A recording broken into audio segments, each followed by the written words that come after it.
우리가 코로나를 지나면서 많은 사람들이 생각하기에 많은 것을 잃어버렸다라고 말하시는 분들이 많이 계셔요. 우리가 잃어버린 것만 생각을 하게 되어지면 많은 것을 잃어버렸다고 생각할 수 있지만, 그러나 그 뒤에 있는 우리가 잘 느끼지 못하는 그 잃어버린 가운데서 또한 얻게 되어지는 교훈도 상당히 많이 있다는 것을 우리가 깨닫습니다. 여러분, 우리가 봄, 여름, 가을, 겨울 이게 4계절을 이렇게 지나면서 우리 인생의 겨울이라고 이렇게 이야기할 때가 있어요. 인생의 겨울이라는 것은 시련과 고통을 의미하게 되어집니다. 그런데 어김없이 이 겨울만 우리에게 있느냐? 그 겨울이 지나고 따뜻한 봄이 우리에게 다시 찾아온다는 것이죠. 여러분, 보면 어떻습니까? 겨울 동안에 죽어있던 생명들이 약동하잖아요. 이 주변을 우리가 보게 되어질 때에도 전혀 그런 것들이 나올 것 같지 않은 이 새싹들, 그리고 나무의 새순들, 이런 것들을 보면서 어김없이 겨울은 지나고 시련은 지나가고 다시 생명력과 또 놀라운 생명의 약동들이 우리의 삶 가운데 놓여지고 있다는 것을 깨닫습니다. 수많은 절망과 고통 속에서 느끼는 것 중에 하나는 생명력이라는 거예요. 오늘 우리 하나님의 자녀들의 삶 가운데 있어서 이 생명력이야말로 굉장히 중요하다는 것이죠. 우리 인생 가운데 아픔만 있느냐? 우리 인생 가운데 고통만 있느냐? 우리 인생 가운데 슬픔만 있느냐? 그것이 아니라 우리의 인생 가운데는 기쁨도 있고 슬픔도 있고 아픔도 있고 위로도 있고 하나님의 축복도 있다는 것을 깨닫습니다. 오늘 이 본문의 말씀을 우리가 살펴보면서 여러분, 이 나옴이라는 하나님의 사람이 며느리 룻과 함께 고향 땅 베들레헴으로 돌아오지 않았습니까? 그런데 여전히 고향 땅 베들레헴으로 돌아왔지만 나오미와 룻의 그 삶 가운데는 굉장히 어려운 현실들이 놓여져 있었어요. 그들은 가난했고 힘들고 어려웠고, 더 중요한 것은 내면적으로 아직도 상처와 아픔이 치유되지 않은 그런 상태에 놓여져 있었다는 것이죠. 오늘날로 얘기하면 우리 이러한 상태를 우리가 트라우마를 겪고 있는 상태다, 이렇게 이야기를 하게 되어집니다. 언제 나에게 또 불현듯 그런 아픔과 슬픔과 괴로움과 고통이 찾아올까? 사람들은 그런 두려움 속의 삶을 살아갈 수 있다는 거예요. 그런데요, 참 중요한 것은 뭐냐면 많은 사람들이 이런 트라우마를 겪고 있고 아픔과 고통과 슬픔과 괴로움을 가지고 있지만, 오늘 우리 하나님을 믿고 하나님을 섬기는 하나님의 자녀들의 삶 가운데는 그 아픔도, 그 고통도, 그 상처도, 그 모든 괴로움도 변하여서 우리 하나님의 위로하심과 우리 하나님의 치유하심과 우리 하나님의 축복되심이 우리 하나님의 사람들의 삶 가운데 있게 되어지는 것을 우리는 이 본문의 말씀을 통해서 깨닫습니다. 그러니까 그 아픔이 오히려, 그 괴로움이 오히려 우리 하나님의 치유하심과 우리 하나님의 긍휼하심으로 나타나게 되어지는 하나의 계기가 되어지고 있다는 것을 우리가 발견하게 되어져요. 그래서 오늘 주의 말씀을 우리가 살펴보게 되어질 때 바로 이 아픔이, 이 상처가 어떻게 치유되어지고 어떻게 변하여서 우리 하나님의 위로하심과 긍휼하심으로 인도되어지는 것인가를 우리 본문 말씀을 통해서 함께 나누고자 합니다. 지금 나오미와 룻의 삶 가운데 가장 중요한 것은 뭐냐? 현실적으로 가난한 삶이에요. 모압에서 가져온 것이 아무것도 없습니다.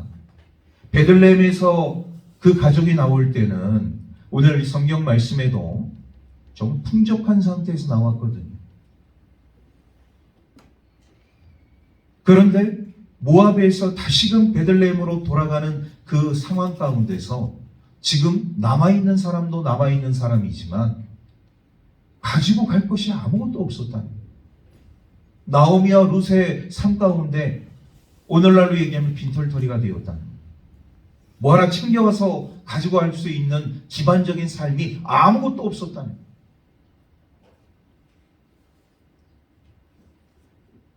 그런데 이 가난이 심각하게 이 나오미와 룻의 삶 가운데 놓여져 있었지만, 그런데 이 가난한 삶이 오히려 우리 하나님께로 더 가까이 나아가는데 계기가 되어지고, 그 가난을 통하여서 우리 전능하신 하나님을 바라보는 우리 신앙인의 모습을 우리가 발견하게 됩니다. 여러분, 마태복음 5장 3절 말씀을 보게 되어지면 심령이 가난한 자는 천국이 저희 것이요, 이렇게 말씀을 하고 있습니다. 심령이 가난한 자는 복이 있나니 저희가 천국이 그들의 것이요, 이렇게 말씀을 하고 있어요. 그럼 여기서 말씀하고 있는 이 가난한 자, 여러분, 심령이 가난하다, 무엇을 의미하는 말씀입니까? 우리 헬라어로 보게 되어지면 이 가난의 의미를 두 가지로 말씀을 하고 있어요. 하나는 페네스라는 그런 단어를 사용하고 있는데, 이 페네스라는 단어는 어떤 의미를 가지고 있느냐? 하루 벌어서 하루 먹고 사는 삶, 일용직 노동자를 의미하는 거예요. 물론 이런 삶도 굉장히 힘들고 어려운 삶이죠. 그런데 또 다른 의미가 있습니다. 푸토코스라는 그런 단어의 의미가 있어요.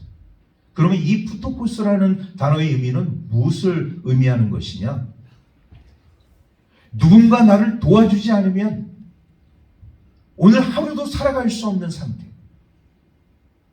누군가 나를 일으켜 세워주지 않으면 절대로 일어설 수 없는 상태. 바로 이게 푸토코스의 이 가난이라는 것이죠. 페네스의 가난도 가난이지만 푸토코스의 가난은 더 심각하고 더 절박하다는 것을 우리가 깨닫습니다. 그런데 마태복음 5장 3절에서 심령이 가난한 자, 심령이 가난하다고 했어요. 육체적으로 오늘 현실적으로 우리가 가난한 삶이 아니라 심령이 가난한 자. 여러분, 심령이 가난하다는 것은 어떤 의미로서 말씀을 하고 있는 것이냐? 절박한 마음으로, 간절한 마음으로, 절박한 상태, 간절한 그런 마음의 상태. 이런 우리 마음이 우리 하나님께로 향하게 되어질 때 오늘 우리 그리스도인들의 마음속에 어떤 마음이 있어야 되느냐? 절박한 마음, 간절한 마음. 이런 마음을 우리가 갖게 되어지면 하나님을 우리가 온전히 찾을 수가 있다. 절박한 마음이 없잖아요? 간절한 마음이 없잖아요? 우리 하나님을 찾는 것이 아닙니다. 형식적이고 외식적인 신앙이 될 수 있다는 것입니다. 그래서 우리 모든 그리스도인들의 삶 가운데 형식적이고 외식적으로 우리 하나님을 찾는 삶이 아니라 간절한 마음으로, 절박한 마음으로, 이런 가난한 마음으로 우리 하나님을 찾을 수 있는 우리 모든 성도의 삶이 되기를 간절히 바랍니다. 이런 마음으로 지금 나오미와 룻이 지금 하나님의 삶 가운데 접근하고 있음을 우리가 보게 되어져요. 자, 그런데 더 중요한 것이 있습니다. 하나님께서 이 고통과 절망과 아픔 가운데 놓여져 있는 이 나오미를 치유하시는 그 과정들을 살펴보게 되어질 때 더 우리 하나님이 적극적으로 이 나오미를 치유하고 위로하고 보살펴 주시고 하나님의 그 선한 길로 인도해 주시는 모습들을 발견하게 되는데, 나오미의 삶 가운데 그는 철저히 자신의 죄와 잘못을 하나님 앞에 고백하고 있는 모습을 우리가 보게 됩니다. 나오미는 얼만큼 우리 하나님 앞에 자신의 죄와 잘못을 고백하고 있느냐? 오늘 말씀 21절 말씀 우리 다 같이 한 목소리로 같이 읽도록 하겠습니다. 21절 말씀입니다. 시작. 내가 풍족하게 나갔더니 여호와께서 내게 비어 돌아오게 하셨느니라.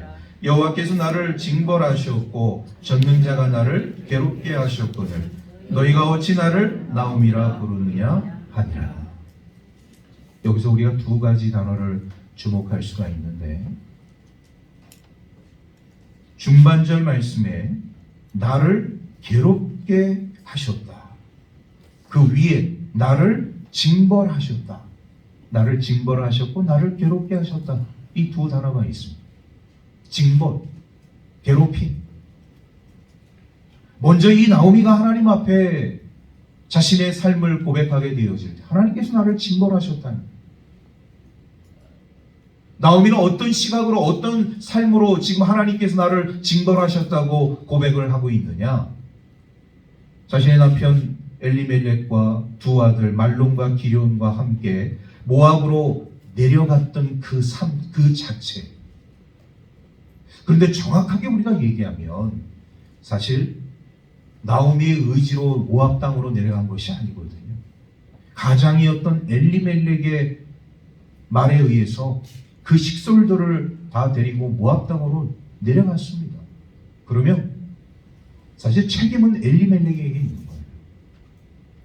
그런데 부인되는 나오미는 자신의 남편 때문에 내가 정말 이 지경이 되었고, 내 남편 때문에 내가 못 살게 되었고, 내 남편 때문에 내가 죽을 지경이 되었고, 이렇게 고백하지 않았습니다. 하나님이 나를 징벌하시다. 우리는 여기서 신앙인의 시각을 바라볼 수가 있습니다. 오늘 우리 그리스도인들의 삶 가운데 놓여져 있는 하나의 잘못된 것 중에 하나가 뭐냐면 책임을 다 전가한다는 거예요. 나의 잘못은 없어요. 당신 때문에 내가 이 모양 이 꼴로 살고 있고, 당신 때문에 내 아이들이 다 망가졌고, 당신 때문에 이웃과의 관계가 다 파괴됐다는 거예요.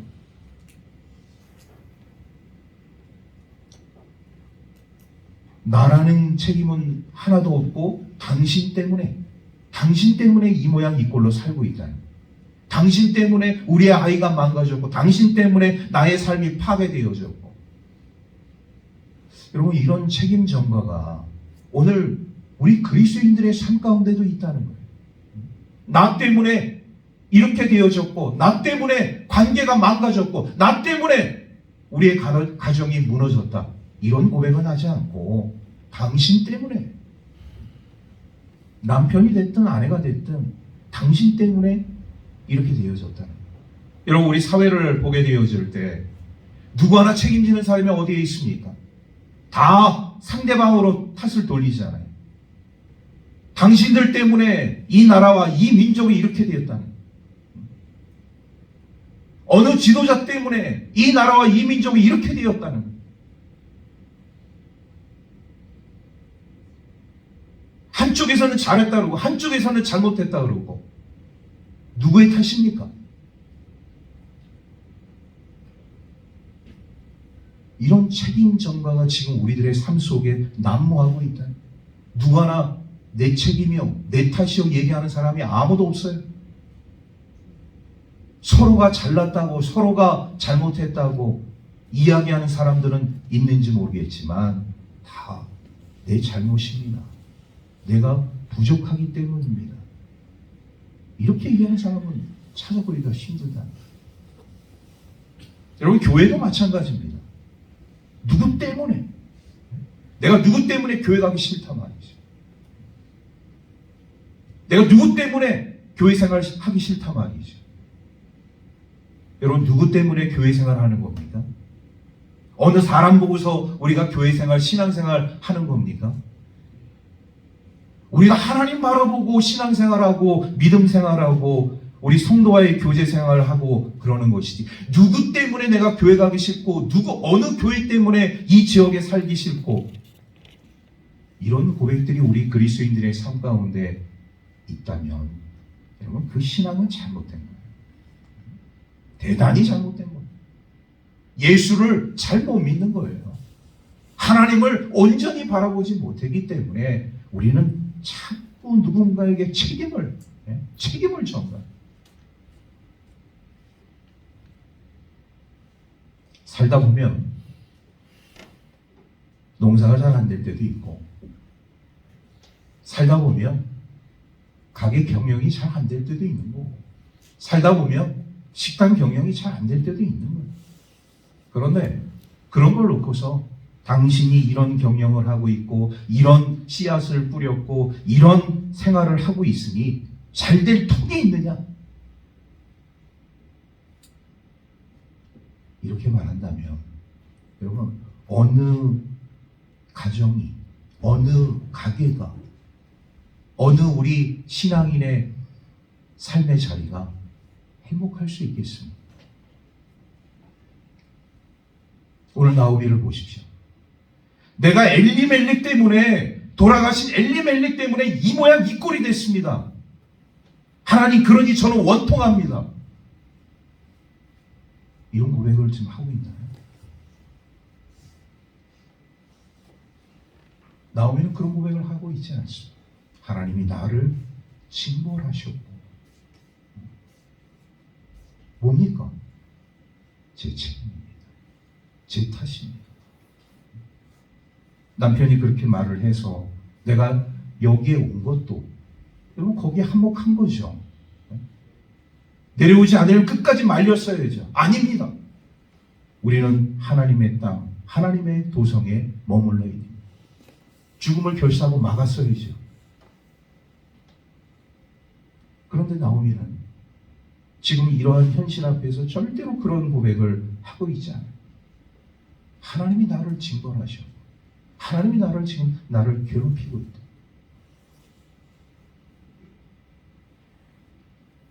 하나님이 그 나오미의 중심을 보신 거예요. 내가 정말 제대로 된 신앙인이구나. 하나님이 그렇게 급속하게 이 나오미의 가정을 빠르게 치유하고 회복하시는 이유가 있다는 거예요. 다 내 탓으로, 자기 탓으로 우리가 그거를 돌리게 되어지면 우리 하나님은 거기서부터 엄청난 빠른 회복의 속도로 우리 하나님의 사람들을 치유하시고 회복시켜 주시고 인도해 주시는 모습을 우리가 보게 되어져.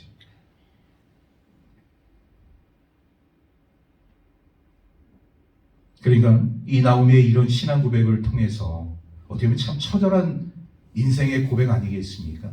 불행하잖아요. 현실은 지금 나오미가 지금 이런 고백을 하고 있지만 지금 현실 속에 놓여져 있는 나오미의 삶은 녹록지 않잖아요. 뭐 가난한 삶은 그대로 놓여져 있고, 어떻게 보면 많은 그런 괴로움과 아픔의 그런 이 트라우마, 이 마음의 상처는 아직도 잘 치유되지 않은 것 같고, 다른 사람이 보기에는 나오미는 참 불행한 사람이다, 참 기구한 삶을 살고 있는 여인이다, 이렇게 생각할 수 있지만 나오미의 그런 우리 하나님께로 향한 처절한 신앙의 고백을 통하여서 하나님께서 벌써 그 삶을 만지시고 있다는 것을 우리가 감지합니다. 하나님께서 이 나오미의 삶을 이제 바꾸어서 그 슬픔이 변하여서 그 절망이 변하여서 기쁨의 삶으로, 회복의 삶으로, 소망의 삶으로 나아가는 이런 모습을 우리가 바라보게 돼요. 자, 그러면 우리 하나님께서 이 나오미에게 어떤 은혜의 삶으로 인도해 주고 계시는가? 그러면 사실 이 나오미의 삶 가운데 나오미가 지금 베들레헴으로 돌아오고자 하는 그 마음에서부터 우리 하나님께서 움직이고 계시다는 것을 우리가 깨달아요. 그래서 처음에 하나님은 어떤 은혜를 주시냐? 사람들을 통하여서 이 나오미의 삶을 위로하게 하십니다. 자, 오늘 말씀 19절 말씀. 19절 말씀 우리 함께 다 같이 읽겠습니다. 시작. 이에 그 두 사람이 베들레헴까지 갔더라. 베들레헴에 이를 때 온 성읍이 그들로 말미암아 떠들며 이르기를 이가 나오미냐 하는지라. 여러분, 이 19절 말씀 가운데서 떠들다, 이 떠들며라는 이 단어를 좀 우리가 주목해야 돼요. 우리가 떠들다라고 생각하는 그 단어의 의미는 시끌벅적하게 이야기를 하면서 막 소란한 그런 상태를 우리가 생각할 수 있어요. 그런데 이 원어의 의미는, 이 떠들다의 원어의 의미는 사람들이 소리를 외치며 기뻐한다는 그런 의미. 사람들이 소리를 외치면서 기뻐하는 거예요. 죽었다가 다시 살아오는 사람, 전혀 볼 수 없었다고 생각했던 그 사람, 우리와 함께 삶을 나누다가 잠시 떠났다가 다시 돌아오는 이 나오미와 그의 며느리 룻을 대하는 이 베들레헴 사람들의 반응이 어떤 반응이냐? 환영해주고 있다. 환영해. 열렬히 환영해주고 있다. 여러분, 예전에 10년 전에 이 베들레헴 떠날 때 그렇게 기고만장하게 떠났는데 왜 너 돌아올 때 이렇게 초라하니? 이런 조롱을 하는 게 아니라 진심으로 이 나오미와 그의 며느리 룻을 환영해주고 축하해주는 이 베들레헴 고향 사람들의 모습을 우리가 보게 되었어요. 이게 얼마나 아름다운 공동체입니다. 나중에 룻이 보아스와 결혼을 해서 아이를 낳아요. 자신들의 아이를 낳은 것처럼 기뻐해줍니다. 동네 사람들, 고향 사람들. 여러분, 우리가 공동체라 그러면 이 정도 공동체가 좀 돼야 되지 않겠습니까? 우리가 이웃이라 그러면 이 정도 이웃의 삶을 좀 살아가야 되지 않겠어요? 이웃의 기쁨이 나의 기쁨이 되고, 이웃의 슬픔이 나의 슬픔이 되고, 그런 공동체가 아름다운 공동체죠. 우리 신앙 공동체는 더 말할 필요도 없습니다.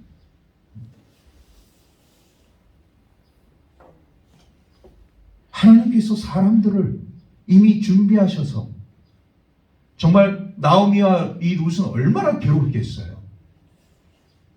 누가 그런 상태로 돌아오고 싶었겠습니까?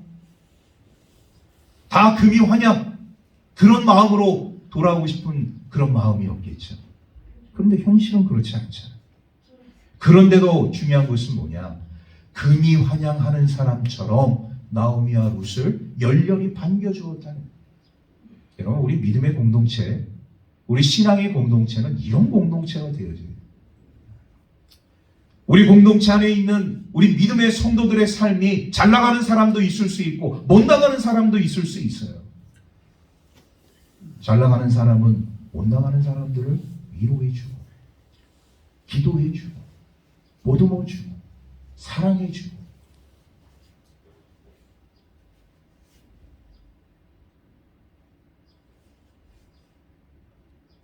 못 나가는 사람들은 잘 나가는 사람들을 위해서 동일한 마음으로 기뻐해주고 축하해주고 더 기도해주고,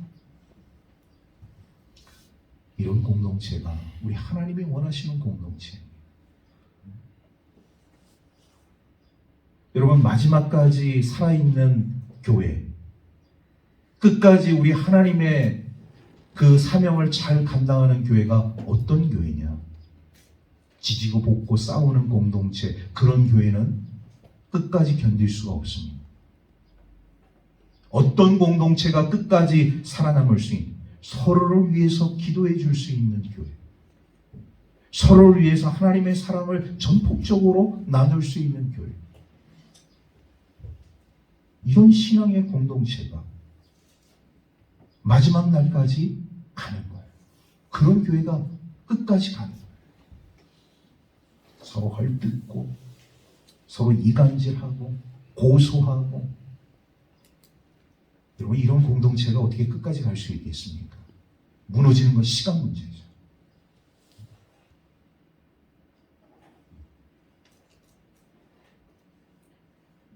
우리 삶 속에 참으로 이 정말 행복하고 좋은 그런 소리들이 넘쳐나야 되는데, 제 귀에 들리는 소리도 말이죠. 어떤 교회 말이죠. 서로 편을 네 편 내 편 만들어 놓고 서로 양편으로 쫙 갈라놓고 말이죠. 어떻게 하나님의 공동체를 네 편 내 편 만들고, 네 사람 내 사람 만들고, 거기서 하나님의 일꾼을 뽑는다는 그 자체도 어불성설 아니겠습니까? 거기서 제대로 된 일꾼이 나오겠어요? 네 편 내 편 이렇게 하는데, 이런 사탄과 마귀의 시험과 유혹에 오늘 우리 그리스도인들이 쉽게 노출되어 있음에 불구하고 그러한 삶에 동조를 하게 되어지면 하나님의 교회는 무너질 수밖에 없다. 무너질 수밖에. 오늘 이 베들레헴 나오미의 그 고향 사람들, 나오미의 그 초라한 행색을 보면서 그가 돌아오는 그 어깨 축 처진 모습을 보면서 여러분 그 사람들이 얼마나 안타까웠겠어요. 그런데 물론 전혀 내색을 할 수는 없겠죠. 그러나 그 중심에서 정말로 이 나오미가 죽었던 사람이 다시 살아오는 것처럼 기뻐해주고 환영해주고 축하해주고, 예수 그리스도의 우리 교회 공동체는 바로 그런 공동체가 되어져야 할 줄로 믿습니다. 네. 제가 그런 사람 만약에 안 보이면은 제가 목회를 잘못하고 있다 이렇게 생각을 할 거예요. 근데 우리 성도님들이 막 그렇게 서로를 위해서 헌신하고 또 봉사하고 함께하고 이런 모습이 나타나게 되어지면 한 교회를 담임하는 저의 삶 가운데 얼마나 이 보람이 되는지 모르겠어요. 그러니까 중요한 것은 저의 보람도 보람이지만 더 기뻐하시는 분이 우리 위에 계신 하나님이시죠. 하나님의 교회가 이렇게 사랑으로, 은혜로, 기쁨으로 충만하다? 어느 한 사람 소외되고 열애됨 없이 모든 우리 구성원들이 주님 안에서 정말 복되고 아름다운 삶을 살아간다? 여러분 이것처럼 행복한 공동체, 신앙 공동체가 어디에 있겠습니까? 제가 주변에서 저희 교회 자랑을 좀 하려고 그래요. 주변에서 듣는 말이 뭐냐? 우리 해안중앙교회 잘 나가고 있다. 여러분에게 묻겠습니다. 우리 교회 잘 나가고 있습니까? 별로 이게 대답이 신통치가 않아요. 잘 나가지 않는 것 같아요. 네? 우리 교회 잘 나가고 있습니까? 주변에 우리 사람들이 저에게 듣기 좋아라 이렇게 얘기하시는 분도 있지만 한결같이 얘기하시는 분들의 그 말씀이 해안중앙교회 부흥하고 있습니다. 성장하고 있습니다. 잘 나가고 있습니다. 우리가 지지고 볶고 싸우는데 주변 사람들이 해안중앙교회 성장하고 있습니다. 부흥하고 있습니다. 잘 나가고 있습니다. 이렇게 얘기하겠어요?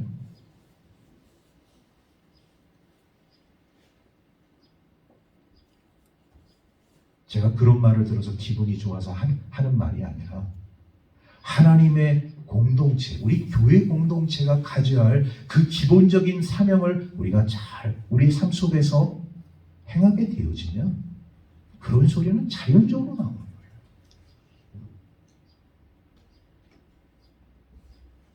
세상 사람들이 더 잘 알아요. 저 교회는 싸우는 교회라고. 세상 사람들이 더 잘 압니다. 저 교회 가지 말아야 된다고. 세상 사람들이 더 잘 압니다. 사람들이 오면, 믿는 사람들이 오면 저 교회 보내지 말아야 된다고. 세상 사람들이 더 잘 알아요. 우리가 떠들어대지 않아도.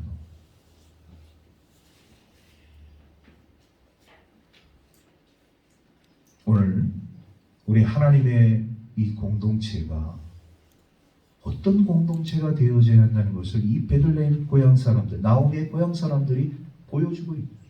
참 잘 봤단 말이죠. 잘 돌아왔다. 너의 돌아옴을 내가 기쁨으로 환영한다. 축하한다. 우리 한번 살아보자. 이런 공동체가 되는 공동체죠. 너는 너, 나는 나. 잘 살든지 말든지, 잘 돌아왔든지 말든지, 이런 공동체가 돼서는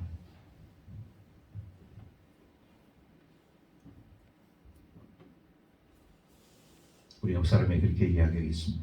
한번 잘해봅시다. 한번 잘해봅시다.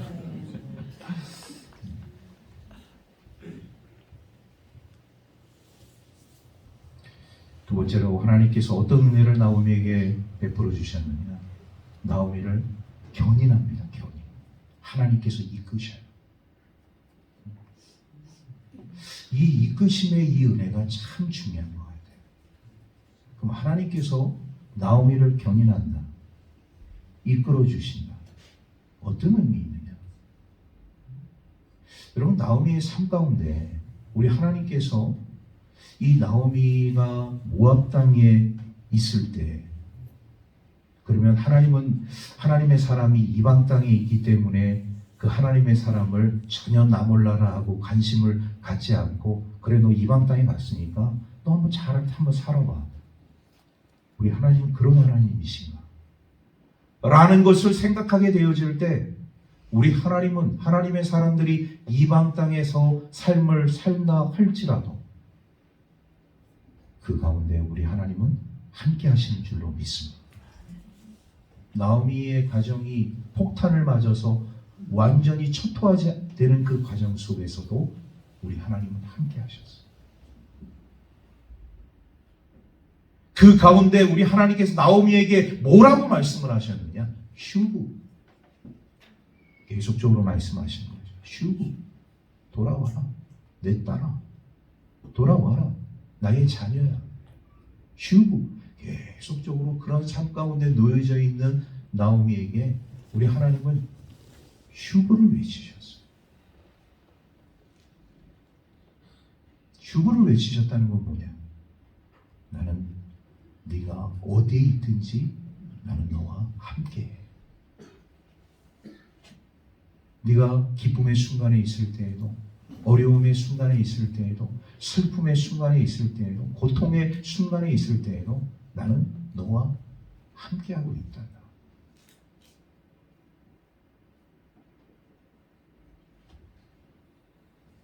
나오미가 그 음성을 듣잖아요.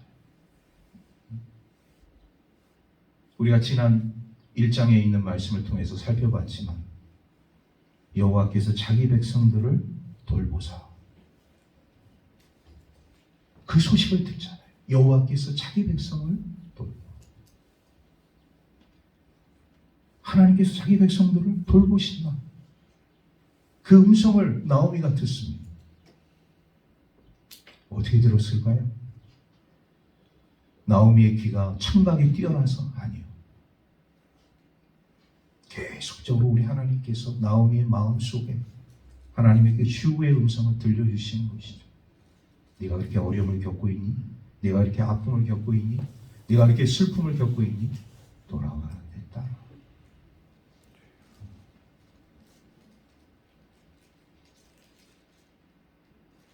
하나님께로 돌아가는 제1 목적이 있고, 다시금 내 터전에, 내 고향 땅에서 함께 신앙생활했던 우리 믿음의 사람들과 함께 했던 그 순간으로 다시금 돌아가라. 결국 모압에서 나오미와 룻이 자신의 고향 베들레헴으로 돌아가잖아요.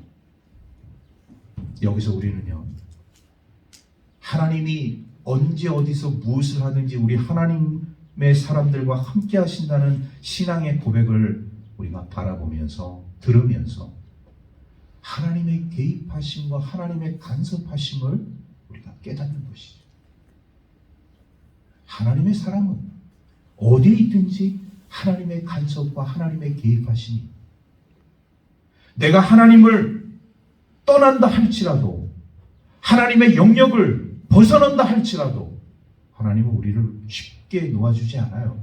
쉽게 우리를 버리지 않습니다. 쉽게 우리를 외면하지 않습니다. 우리가 어떤 자녀인데요?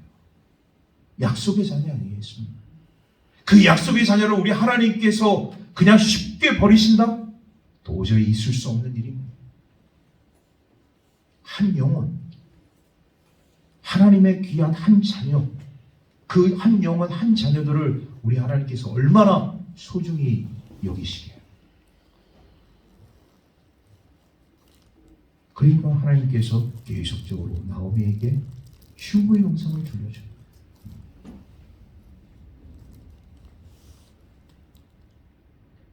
나를 괴롭게 하셨나이다. 여러분, 이 나오미가 고백하는 이 괴로움, 하나님의 역사가 아니면 괴로웠겠어요. 하나님이 버리셨다면 마음이 편하죠. 야, 이제 하나님은 나와 상관없는 분이야. 그러니 내 삶은 자유해. 내 영혼은 너무나도 기뻐. 그러면 나오미의 삶 가운데 이런 괴롭힘이 있었겠습니까? 하나님이 나를 괴롭히셨다. 하나님이 나의 삶 속에 개입하시고 나를 간섭하셨다는 나의 삶 속에. 그러므로 인해서 내가 괴로울 수밖에 없는 거야. 왜? 하나님의 사람이 하나님의 삶의 방향으로 나아가지 않으면 하나님은 괴롭히시거든요. 하나님은 하나님의 사람들을 힘들게 만드시거든요.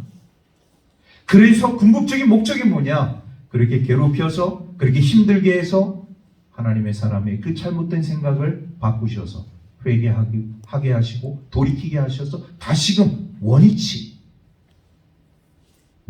하시며 하나님 힘들게 하시고 괴롭히게 하시고 이러는 거예요.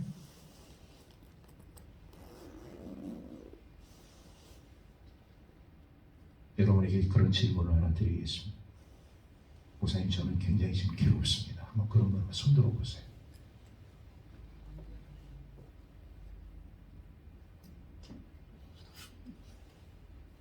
한 분도 안 계십니까? 하나님 괴롭히시는 분이 안 계시네. 손 들고 싶어도 못 드는 거예요. 여러분, 요나라는 선지자가 있었잖아요. 하나님께서 요나에게 너 니느웨로 가서 저 무지막지한 저 백성들에게 나의 이 심판의 경고의 메시지를 전해. 그런데 요나는 그 니느웨가 어떤 성이라는 걸 이미 알고 있었어. 나는 거기 가면 난 죽는다. 나는 거기 가면 뼈도 못 추린다. 나는 거기 가면 난 살아서 돌아오지 못한다. 벌써 요나라는 선지의 그 하나님의 명령을 들은 그 순간에 머리에서 얼마나 많은 회전력이 발동을 했는지 그 말씀 듣자마자 요나라는 선지자는 어디로 가는 배를 탔느냐? 니느웨로 가는 배를 탔죠. 그쵸? 그 배는 죽어도 안 타. 나는 죽기 싫어. 다시스행 배를 탔습니다. 그런데요, 다시스행 배를 요나는 살려고 탔는데 그때부터 이제 하나님께서 그 배를 흔드시는 거예요. 오늘 이 나오미의 고백처럼 그 전능자 하나님께서 나를 괴롭게 하셨다. 요나를 그때부터 하나님께서 괴롭히시는 거예요. 흔드시는, 배를 막 흔드는, 뭐 바닷물을 흔드니까 배 흔들리는 건 일도 아니죠. 우리 전능하신 하나님이신데 뭘 못하겠습니까? 바닷물을 막 요동치게 하시. 배가, 큰 배가, 그 배도요, 이런 나룻배, 이런 배 아닙니다. 우리 성경학자들에 의하면 무역선이에요, 무역선. 엄청나게 큰 배. 그런데 바다가 요동치니까 아무리 큰 배도 요동칠 수밖에 없는 것이죠. 배 안에서 난리가 났지 않습니까? 왜? 이 잔잔하던 바다가 이렇게 요동치고 지금 우리가 다 죽게 됐단 말이죠. 그 당시의 사람들 방법이 뭐냐? 야, 이 바다의 신이 노했나 보다. 하늘의 신이 노했나 보다. 아무래도 우리가 제물을 좀 드려야겠다. 제비를 뽑잖아요. 배 밑에서 잠자고 있는 요나도 깨워서 제비 뽑는 데 참여를. 야, 기가 막히게 누가 선출이 되어지느냐? 요나가 그 제비에 딱 걸렸어요. 여러분, 그 제비 누가 뽑게 하셨을까요? 하나님. 이 제비 뽑는 게 그래서 참 이게 매력이 있는 것 같아요. 이게 사람의 의지가 아니에요, 이거는. 뭐 어떤 사람은 제비 딱 이렇게 뽑으면, 뭐 운수대통. 아니요. 운수대통. 우리 신앙인들은 절대로 운수대통이라고 얘기하지 않습니다. 하나님의 뜻. 내가 제비 뽑혔잖아요. 하나님의 뜻이다. 여러분, 이렇게 받아들이시기 바랍니다. 지금 뭐 제비 뽑는 그런 일들이 있는지 모르겠지만, 앞으로 우리 교회도 좀 제비를 좀 뽑아볼까? 네. 제비를 뽑았는데 요나가 당첨이 돼. 바다에 던져집니다. 그런데 이제 여기서 이제 끝난 게 아니에요. 자, 깊은 엄청난 바다의 한 가운데 사람이 빠졌어요. 삽니까? 죽습니까? 상식적인 건 죽어야죠. 거기서 살아나온다? 그 사람은 사람이 아닌 거죠. 그런데 요나가 바다에 빠졌는데 기다렸다는 듯이 큰 물고기가 요나를 삼켜요. 그 큰 물고기 누가 보내셨을까요? 하나님. 하나님은 요나를 죽이려고 하시는 것이 아니에요. 하나님은 요나의 잘못된 생각을 고치시려고, 바로잡기 위해서 회개해서 깨닫게 해서 하나님이 전한 그 복음, 그 심판의 경고의 메시지를 니느웨 성에 있는 모든 사람들에게 전할 수 있게끔. 이게 요나에게 주어진 사명이잖아요. 그러니까 사명자는 그냥 아무렇게나 죽지 않습니다. 죽을 수도 없어요, 사명자는. 내가 죽고 싶다고 해서 죽느냐? 아니, 하나님이 다시 살려요.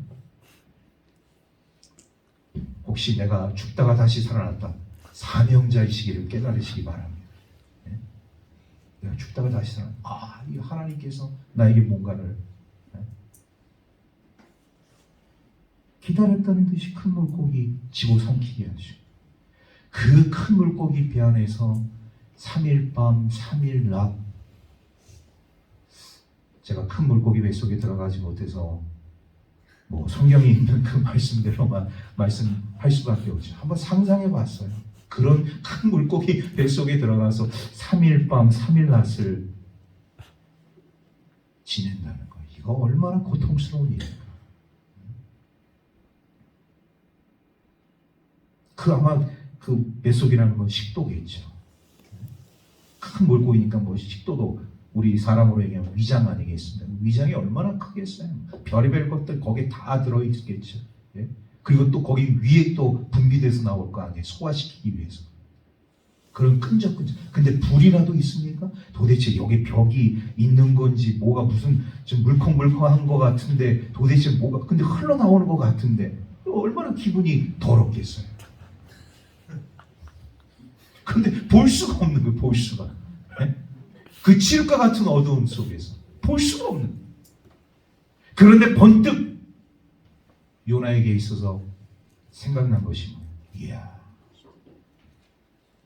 내가 이 큰 물고기 뱃속에 내가 왜 들어왔는가. 그러면서 생각나는 하나님께 회개기도. 그래, 하나님 나에게 니느웨 가서 하나님의 그 경고의 메시지 전하라고 말씀하셨는데, 내가 그 하나님 명령 불순종해서 내 멋대로 가겠다고 다시스로 가려고 배를 탔는데 결국 제비 뽑아서 내가 이 바다에 던져졌으니, 야, 이거 하나님의 뜻이고, 그 3일 밤 3일 낮을 눈물, 콧물, 범벅 그렇게 할 것 같아요. 제가 보지는 못했는데 우리 요나 선지자를 눈물 흘리면서 콧물 흘리면서 하나님 잘못했습니다. 회개합니다. 살려만 주시면 제가 하나님 그 명령, 하나님 그 복음, 그 무지막지한 극악무도한 니느웨 성 사람들에게 전하겠습니다. 그러지 않았겠어요? 그런데 약속이나 됐듯이 딱 3일 밤 3일 낮이 끝나니까 물고기, 그 큰 물고기가 요나 선지자를 토해내는데, 어디에 토해내느냐? 니느웨 해변에. 도망도 못 가요. 다시스 해변에 토해내는 거 얼마나 좋겠어요. 그런데 니느웨 해변에 요나 선지자를 토해냈다는 거 아니겠습니까? 하나님의 간섭하심, 하나님의 개입하심. 우리 하나님의 사람들은요, 하나님의 간섭, 하나님의 이 개입이 때로는 좀 불편할 때도 있어요. 하나님 왜 자꾸 간섭하셔요? 하나님 왜 자꾸 내 삶에 개입하셔요? 지금 제가 제 마음대로 좀 이렇게 하면 안 됩니까? 이러고 싶은데 우리 하나님은 아니야. 내가 원하는 방향이 아니야. 내가 뜻하는 방향이 아니야. 그러니 좀 힘들더라도 이렇게 해. 자꾸 자꾸 우리의 삶 속에 나의 뜻대로 가고 싶은데, 나의 고집대로 가고 싶은데, 나의 의지대로 가고 싶은데, 하나님은 나의 의지, 나의 고집, 나의 뜻이 아니라 하나님의 의지, 하나님의 방향, 하나님의 뜻, 우리를 이렇게 선회시켜서 그래요.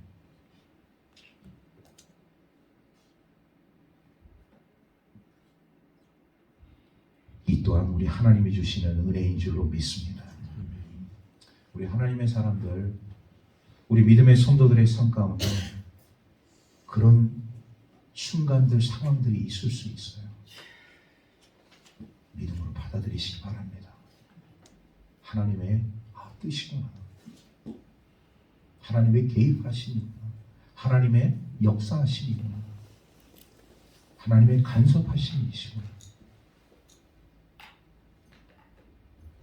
그렇게 받아들이는 그 순간 여러분들의 삶이 안정이 되어지고 편안해집니다. 고요한 바다처럼 그렇게 풍랑이 일고 복잡하고 어지러웠던 그 전날에 요동치는 바다가 잔잔해진 것처럼 우리 하나님의 뜻에 우리가 순복하는 그 순간, 우리 하나님의 개입하심과 하나님의 간섭하심에 우리가 순응하는 그 순간, 하나님께서 우리 마음의 평안을 이루어 주시는 줄로 믿습니다. 말씀을 정리합니다. 오늘 이 주의 말씀을 우리가 묵상하면서 전화위복, 다 같이 한번 따라해 보겠습니다. 전화위복. 전화위복. 화가 변하여서 복이 되었다. 저와 여러분들의 삶 가운데 다 전화위복의 이런 하나님의 축복이 우리 모두의 삶 가운데 있기를 주의 이름으로 축원합니다. 하나님 감사합니다. 거룩하고 복된 주일, 저희들에게 하나님을 예배할 수 있도록 인도하여 주신 은혜 감사를 드립니다. 우리 하나님은 전화위복의 하나님이신 줄로 믿습니다. 그 하나님의 놀라우신 뜻을 우리가 거역하지 아니하고 순종하고 순응하는 마음으로 우리 주님의 간섭하심과 개입하심에 인도되어지는 삶을 살 수 있도록 자비와 긍휼을 베풀어 주옵소서. 또한 우리 하나님의 공동체, 어떠한 공동체가 되어져야 할 것임을 오늘 말씀을 통해서 깨닫습니다. 서로 축복하고 서로 위로하고 서로 사랑하고 격려하고 세워줄 수 있는 이런 아름다운 공동체, 믿음과 소망의 사랑의 공동체가 될 수 있도록 은혜를 내리어 주옵소서. 감사드리며 우리 구주 예수 그리스도의 이름으로 기도하옵나이다. 아멘.